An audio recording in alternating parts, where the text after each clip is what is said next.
In this section of the course, I'm going to explain to you the importance of product research and why it's so important that you actually research products before you actually list them. So the first thing that we're going to look at is about selling allowances. Now, for each account, you have a certain amount of selling allowance. Now, if you look over here, these are your monthly limits. So what this basically shows is that you can list up to 3,000 items and with a total value of £250,000 or more.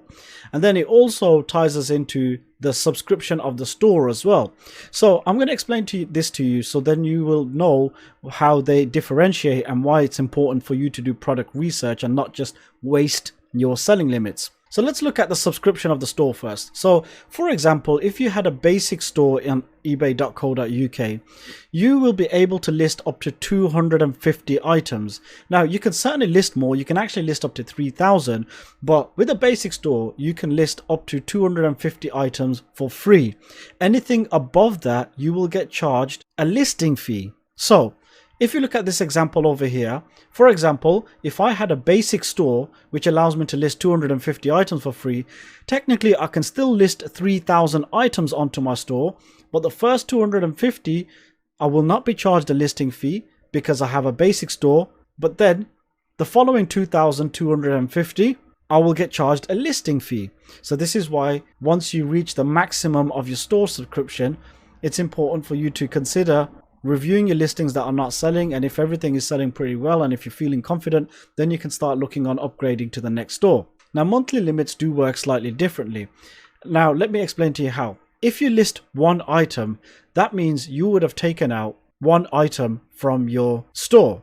Okay, so for example, if you had a 250 item store, you list one item, regardless of how many variations that one item has, you've listed one item, so you'll be able to list another 249 for free. And then it goes again. If you list another item, it doesn't matter how many variations it has, whether it has one variation or 100 variations, it will take one item away from your store. Now the monthly limits, they work differently. If you list an item and it has 10 variations, so for example, we've got 3,000 that we can list over here. If we list one item and it has 10 variations, it will take away 10 from this figure over here, and it will take the total value of the 10 items from this figure over here. So when it comes to your store limits, each listing counts individually, but when it comes to your monthly limits, each variation counts as well. So always remember that. So just to give you a quick example of what variations are, if you have a look at this product over here, this is a rose gold 6-ounce stainless steel vodka hip flask. Okay, now this product has no variations. When you go to buy this product, it is only just one product on its own. However, if you look at this product over here, this has multiple variations, a stainless steel hip liquor whiskey alcohol flask. Okay, now how does it have different variations? If you look at this one over here, you can have the 1-ounce flask, you can have the 2-ounce flask, you can have the 4-ounce flask, 5-ounce, and so on.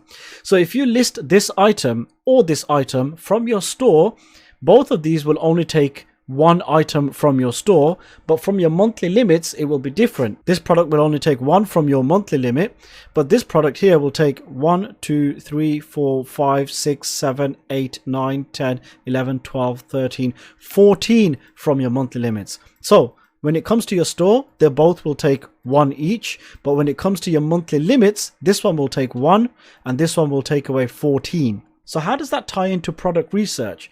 Well, for that reason, you don't want to be listing just random items onto your store, what you hope may sell. And that is why it's important to do product research to find products that are already selling on eBay.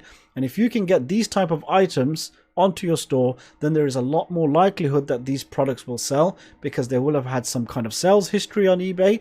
You know that people are already buying these products, and if you do product research, you'll be able to find winning products, and then you'll be able to sell similar types of items because you know that there is a market for this type of product. So you want to use the limits that you have available as effectively as possible. For that reason, this whole section of the course will be looking at product research, and it's important for you to do the product research right before you list items onto your store. Let's go over to the next video.